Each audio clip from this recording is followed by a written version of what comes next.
F'konferenza tal-aħbarijiet bit-tema Maltin b'saħħitna l-qudiem, il-Ministru għall-Ekonomija Silvio Xkembri ta' dettalji dwar l-iskemi li ġew introdotti fl-aħħar xhur tal-imxija biex jissalvagwardjaw l-impjiegi u n-negozji f'pajjiżna. Minn Marzu sa Settembru, il-Gvern nefaq aktar minn 233 miljun euro fi ħlas ta' pagi fl-iskema tal-Covid Wage Supplement. Aktar minn 82,000 ħaddiem u 16,000 negozju ibbenefikaw minn din l-iskema. Għall-iskema ta' telework kien hemm 662 applikazzjoni u għall-iskema tal-lif tal-kwarantina saru 2,664 applikazzjoni. Fl-aħħar xhur kien hemm ukoll l-iskemi ta' rifużjoni tal-kontijiet tad-dawl u tal-kirjiet. Għall-iskema ta' rifużjoni ta' 50% fil-kontijiet tad-dawl, budget ta' 35 miljun euro, saru aktar minn 6,000 applikazzjoni u qabżu 7,000 kont.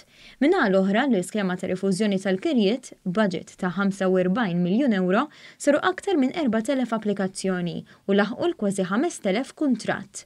Ma dawn hemm ukoll l-iskema tal-eżenzjoni tal-VAT, jiġifieri dawk li jaqilgħu sa 30,000 euro fis-sena issa m'għandhomx għalfejn jiġbru VAT, iżda jistgħu joperaw b'eżenzjoni mill-VAT. Il-Ministru Silvio Xkembri spjega li l-miżuri kollha mħabbra fil-budget huma sostenibbli. Ħarsu lejn is-sena d-dieħla tkun sena li rridu ninvestu iktar sabiex kun hemm iktar investiment min-negozji tagħna. Iktar investimenti ifisser iktar ġid u allura iktar tkabbir ekonomiku li l-Gvern jista' jkompli jwieżen il-familja. Aħna ma qtajniex qalbna bħala Gvern. Aħna ppreżentajna l-ikbar budget fl-istorja ta' pajjiżna mingħajr taxxi f'nofs l-ikbar kriżi internazzjonali.